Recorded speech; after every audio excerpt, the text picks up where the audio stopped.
You're listening to the Pace Radio Network here at paceradio.net. The views expressed by the individuals during this broadcast are their own opinions, and they may not be the same as those of their group or other organizations they may be involved with. All medical advice during our broadcast is not a medical opinion and should be checked with your medical physician.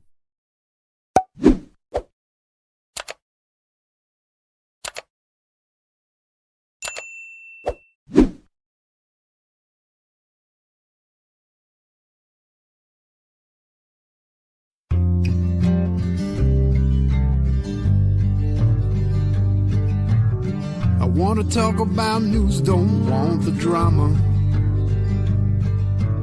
From no pretentious media Madonna. I found me a great ganja mama. Cannabis and coffee with Tamarijuana.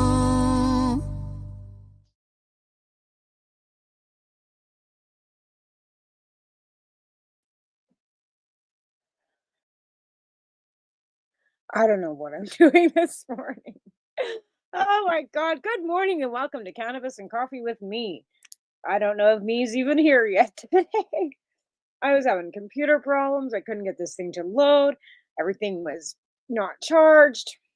And I got up early. This has been an hour and a half project. Never mind having time to get my hair done. So, and get in contact with my guest.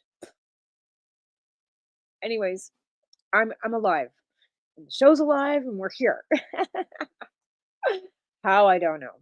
Anyways, how's your New Year's going, muffins? We've been just kind of plugging away with our substitution program out here, and of course, I've been doing the show with Al. We've done our first year New Year's show, so that was good. But yeah, it's been a whirlwind of stuff going on, and my guest was supposed to be Daryl Fay, who's also with zerohigh.ca. We're going to push him again till next week because I have a doctor's appointment this morning too. It's been really hard trying to fit everything in my life with extracurricular activities. Now I'm frozen. Oh, there we go. Anyways, I did tap and I'm only working 5 days a week now instead of 6. So that gives me some more time to actually do the CSP. Now, I'm also finding it difficult to find some volunteers that actually don't like. I'm not saying don't have lives. I need people that don't have lives. I mean, my volunteers that I had were terrific. I love them. I appreciate every minute that they spent helping me, but they also have lives. And it's not that I don't have a life, but I want to continue doing this, right? In order for me to do that, I need to have some reliable volunteers and I need to have reliable sources. Now, I do have a couple really reliable sources that have been, helping me out, and they know who they are. And I am so grateful for them because if it wasn't for those people, we wouldn't be going into week 16. Now, I know there was 3 weeks that I didn't go out to the park and stuff, and everybody thinks that I wasn't doing, or maybe I'm not going to say everybody thinks I wasn't doing anything. I have other people off site that come and see me. So even though I might not be going out to the park, I'm still working and still needing donations and still needing the medicine, no matter how you slice it, right?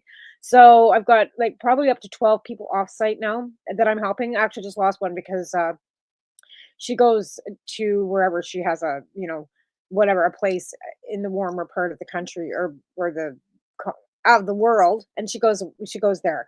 And I don't, like I said, I don't care about your income level. That's got nothing to do with why I help you. I don't care if you think you can help yourself, and if you can, terrific. Sometimes you can and sometimes you can't. But this week at 2, we had a fire. They had a fire up there, and a couple of the residents were third-degree burns. So when I went up there Sunday, there was nobody around. They were either sleeping, didn't hear me come in. I don't go in there honking my horn to say, "Hey, I'm here." My car is really loud. It needs exhaust work anyway. So it's not like when I come into the park, or into their camp, they don't know that I'm there, right? So when I rolled in on Saturday afternoon, I sat there for 10 minutes. Even my buddy that lives up there, he didn't come out either. He said he didn't even hear me. which is odd because he normally hears me all the time, right? But he didn't even hear me. He was sleeping, but they had a really rough night the night before. So I was kind of hit and miss on whether there was what was going to be going on out there as it was because of the fact that there was a fire. And that's never good, especially when you're in a tent, right?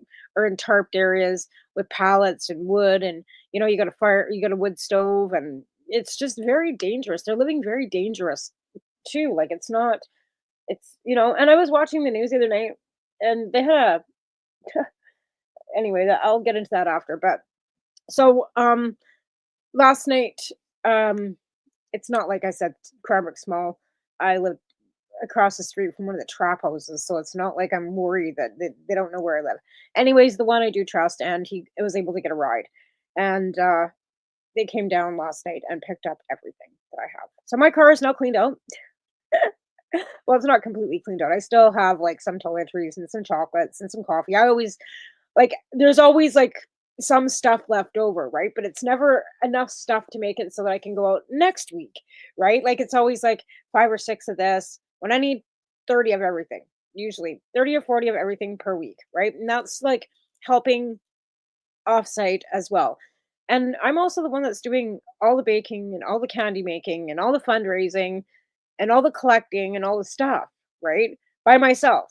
Okay. And I have a work and I have a job and I have my dogs and my son and my husband and I have a life too, right?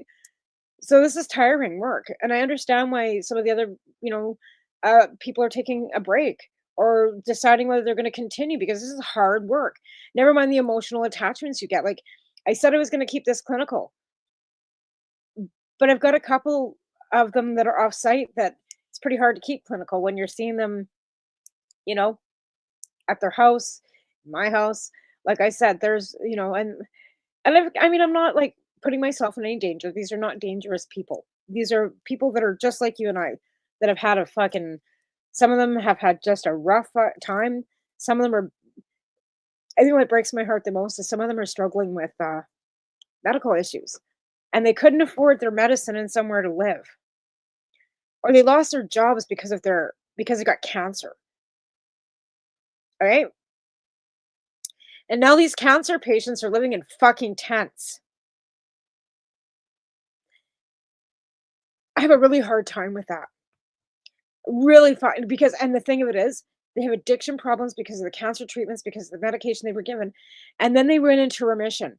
And once they went into remission, they were cut off all those drugs without any help for withdrawal with any of those drugs. So now they're living in tents with their cancer back, trying to get treatment, but they can't get it because they're now addicted. Like the system is fucked, right? Just gonna put it out there. The system is fucked.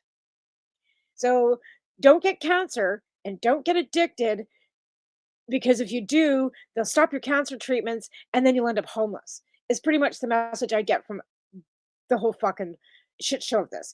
And this started long before what we've got right now, but the NDP were still in government. John Horgan was the leader and was our premier. So don't tell me this is a political fucking will thing or it's because it's this or that or whatever. I'm sick of hearing that. I'm sick of hearing and blaming and pointing. It's time that you actually fucking, instead of bitching and complaining, got off your ass and did something.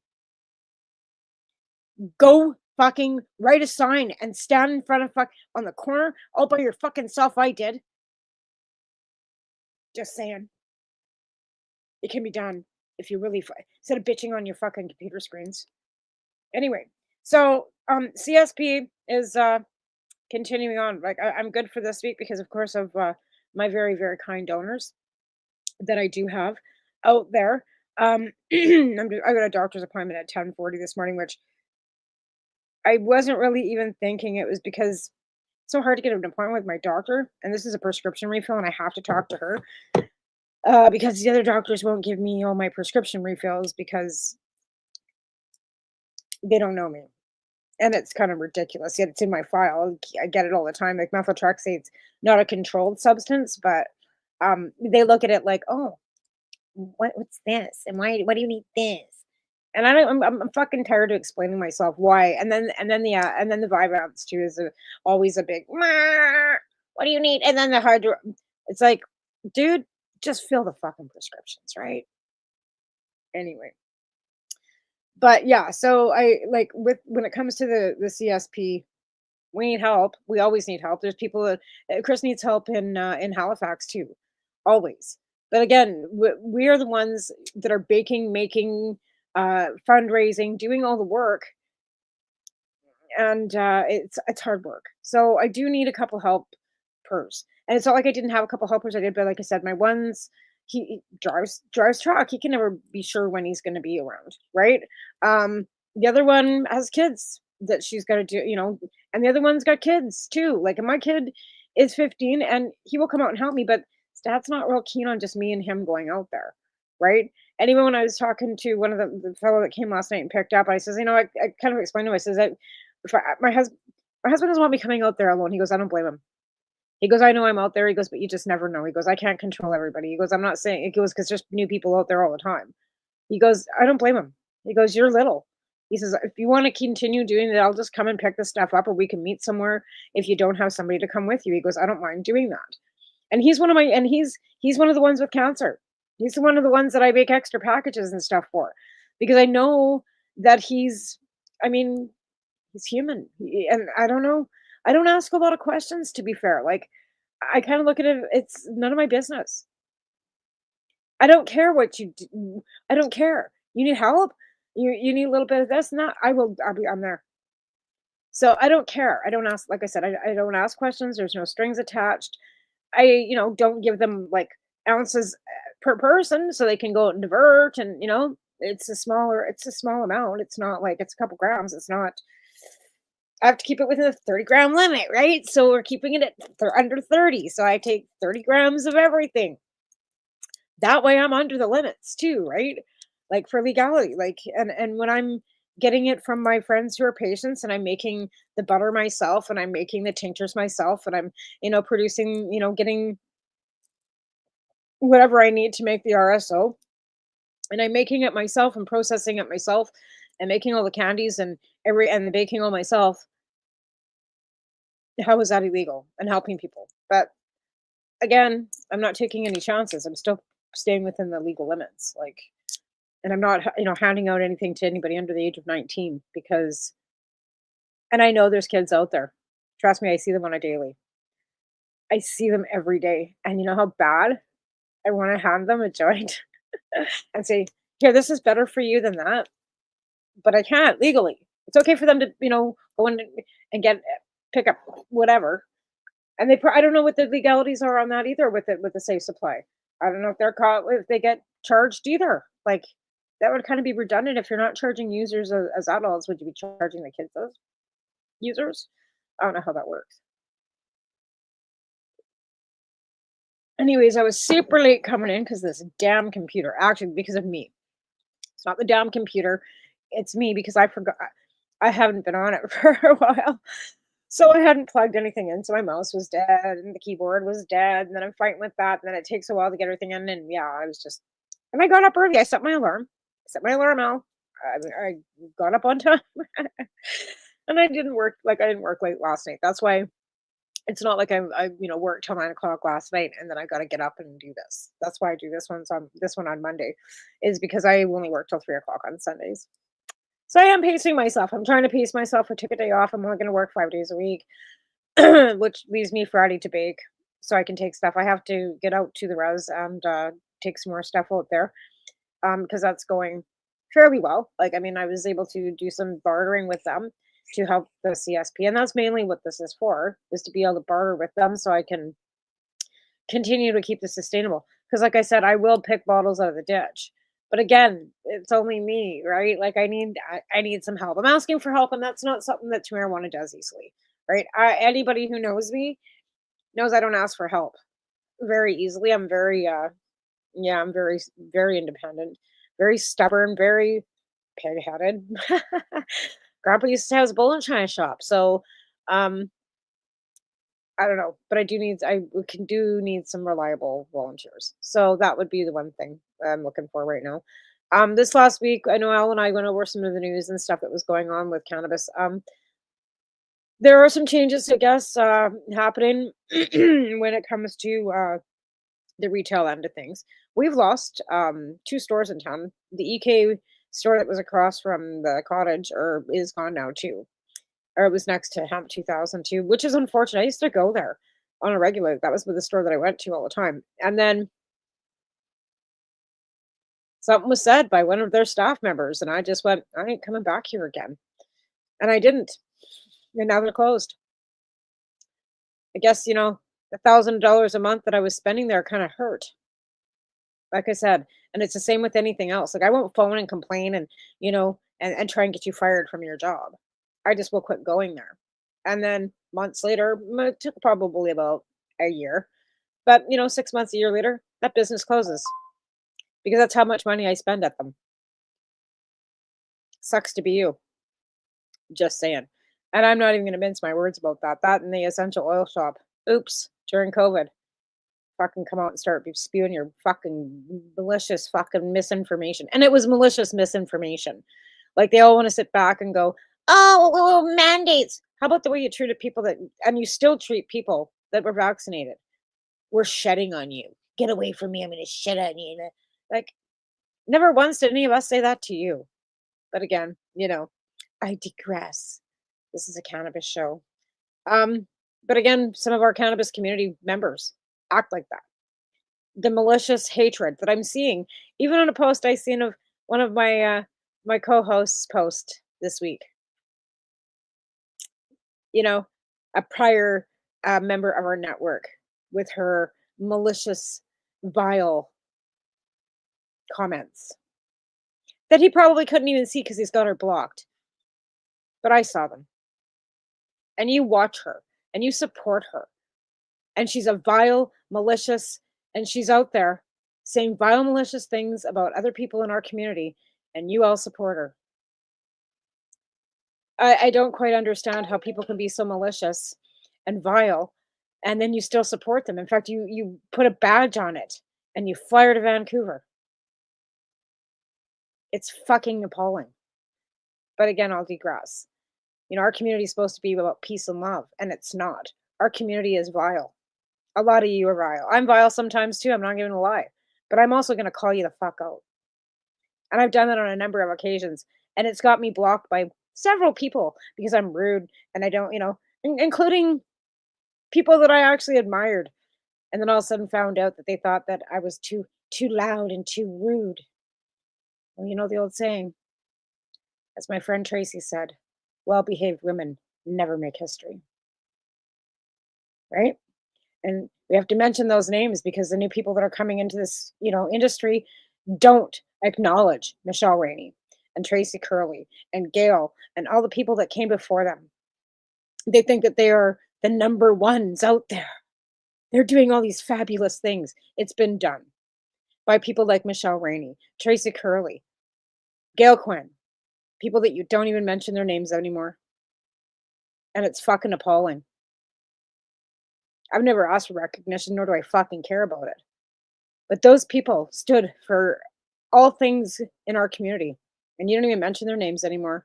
You look over and you're hearing this Jenna Waugh, whatever, head of Normal Women's Alliance of Canada, or Normal Canada. Who? No disrespect. I don't know who you are. But who? What about Kelly Coulter that started Normal Women's Alliance of Canada? Do you ever hear about her anymore? No, she went away because she couldn't handle your vileness. Everybody that clawed their way to the top over our backs, that all own licensed production sites now. They were in my garden, long before she was even part of it. But now she's a queen of the lipsticks. Right? So you want to call people out and you want to fucking keep walking over top of people that were out before you. That's okay. You go right ahead. But remember, there's always going to be Tamarijuana out here to call you out. Because I ain't going anywhere. I ain't. I'm going to continue doing the work that I do. And the rest of us are going to continue doing the work that we do. And you can go out there and try and get your name in lights. Because we don't care about that kind of stuff. We just want to help patients. People that were left behind in the rec market as you're all making your money. What about the people that were left behind? What about the people that don't get any discounts? What about the people that have to pay $13 a gram for their medicine? How is that fair? It's not. This is the rec market. Right? not the medical market. There is no medical market yet. We fought for your right to have that fucking rec store. And then you treat us like we're fucking shit on the bottom of your shoes. You enjoyed that store. Kind of like the one that I quit going to. That no longer fucking exists. Right? And I was pretty proud of that little store because I went in there and they had a picture of, the Prince Pod hanging on the wall. And I went, no, take that down. The guy says, take that down. And they did. But I said it took one employee of his. One. And it wasn't him. It's unfortunate because he was a real great guy. Took one of his little fucking flappy fucking bitches to fucking piss me off enough. Now they're gone. Who's next? Anyways, I have a doctor's appointment, so we're going to leave it at that. I'm going to close my show out, and I'll be back next week with Daryl Fay from zerohigh.ca, and we're going to talk more about how patients need and what patients' needs are, because you guys in the rec market are all covered. You got whatever you need. People that are, suffering from addiction and alcoholism and Crohn's and colitis and MS and all these other afflictions that you don't look at as medical need, is medical need. So, y'all have a real great week. And I'll be back next week to cause you some more grief. Y'all have a good week now.